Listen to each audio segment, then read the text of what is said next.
La grosse enquête sur l'invité avec Dr Philo. Bon. Vous arrivez à marcher après être présenté de la sorte? Ouais, écoutez, qu'est-ce comme ça? Est-ce que je mets ça même? Ouais. Je dis à la jeune génération, tout à l'heure, ce qu'on disait, vous étiez perdus, mais moi, je vais vous faire disparaître encore, parce que je vais aller en arrière encore. Vous êtes foutus, je dis là. Alors, on va aller dans les années... Je pense qu'ils apprennent. Hein, oui, ils apprennent, c'est bon. Généralement, même quand on va recevoir des artistes comme ça, de cette trempe-là, on va demander aux spectateurs de venir avec des calepins. Parce que c'est comme oui, des parce que masterclass, vous apprenez, voilà. Et puis, vous pouvez prendre ça pour faire les... Comment on appelle ça? Les trucs infinis, BTS, là. Les mémoires. Voilà. Ça, c'est important. On va aller en 1900, oh, hein? Dans son enfance, 1900, tchoué! C'est Antoinette qui était là tout à l'heure. Voilà, un tour pour vous.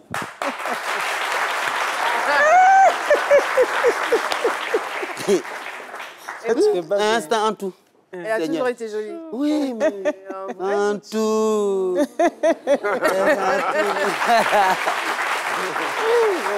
Déjà là, avec ce regard-là, elle savait déjà ce qu'elle voulait. Ouais. Depuis Trècheville, les Pépés, Saint-Étienne, elle a fait la maternelle, le CM2, jusqu'au CM2, la 6e à Notre-Dame de la Paix de Bembressou. Enfant de Gruyère. Son oncle a dit dans l'élément tout à l'heure, il a dit papa était mécanicien, maman. Avant ça, c'était des Gruyères. Des Gruyères. Oui. Non, allez-y. Des Gruyères. Et de Antou, elle est devenue Antoinette. Et puis,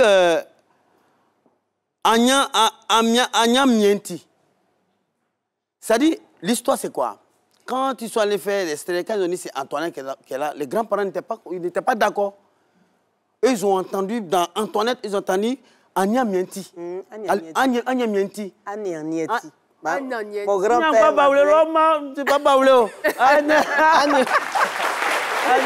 Je te dis, donc, mon grand-père avait tendance à m'appeler Anya Nieti. C'est-à-dire, si tu veux me regarder, là, point.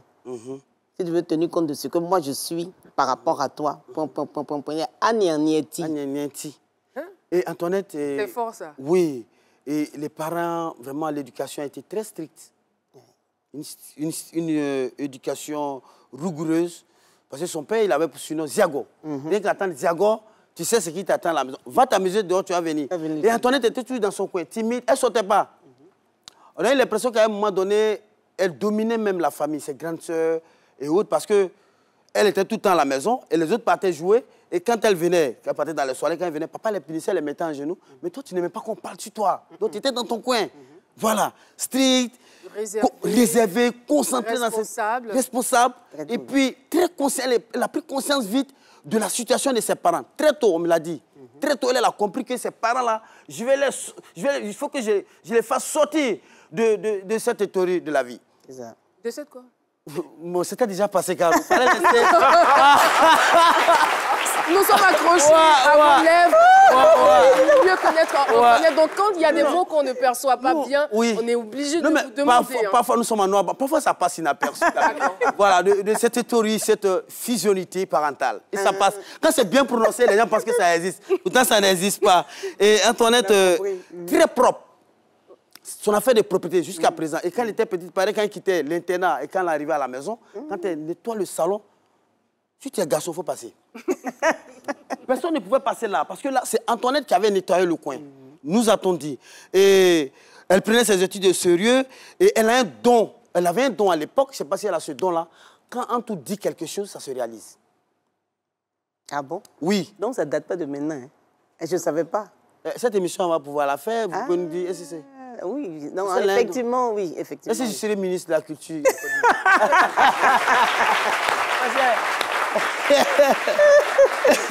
Bon, après. Et elle était beaucoup proche de sa maman. Et maman, parfois même, on peut dire que maman a été beaucoup pour votre carrière musicale.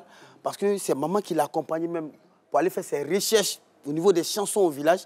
Beaucoup de complicité avec sa maman. On a qualifié cela de la complicité aiguë musicale avec notre maître de l'époque. Ça, c'est les expressions de la grosse enquête. Et vous avez fait les Beaux-Arts à l'époque, qu'aujourd'hui est l'INSAC. Vous avez été choriste au sein de l'orchestre de la RTI. Et alors, quand je vous ai vu, quand vous êtes rentré, quand j'ai vu cette tenue-là, j'ai dit, waouh, ça, c'est que ma grosse enquête a réussi. Alors, pourquoi elle porte cette tenue traditionnelle?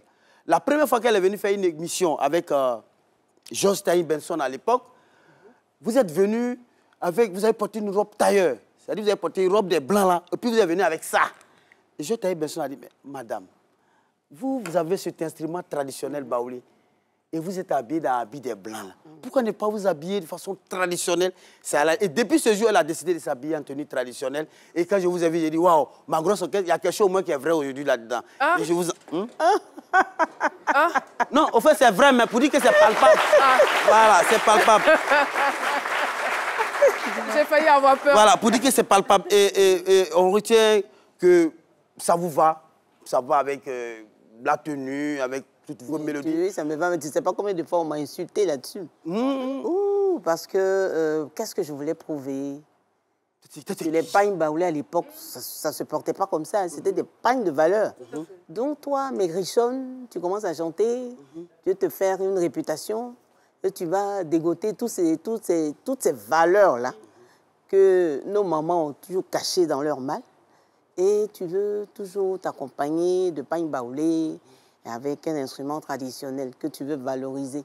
Elles m'ont vraiment insulté, hein. Au marché, il y en a qui te disent trop. Qui disent, regardez là.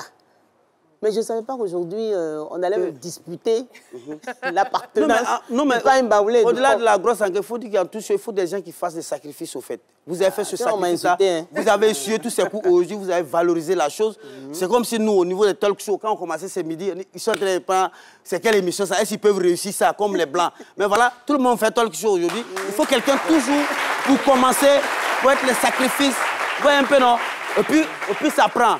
Tu vois, non, nous, on est un peu comme les Patrick Lumumba, les Nelson Mandela, qui ne sont plus aujourd'hui. Et les valeurs qu'ils ont cannées à la population, au peuple aujourd'hui, sont restées et nous en profitons. Mais il dit que, moi, personnellement, l'enquête est finie, hein, mais vraiment, je ne suis pas surpris de tout ce que je viens de dire là, parce que vos chansons, c'est vrai que moi, je ne suis pas baoulé, mais quand j'écoute Petit Quinquin, quand j'écoute... Djouman, j'ai la chair de poule. Et, franchement, voilà ici libérer les différentes péripéties de cette grosse enquête. Franchement, merci pour tout. Et depuis, on décidait 3 à terre comme ça. Avant là, on ne prenait pas à bio. Quand ça sort, voilà. Merci. Quand on se lève là, c'est 3. On part pour la pub. Pub.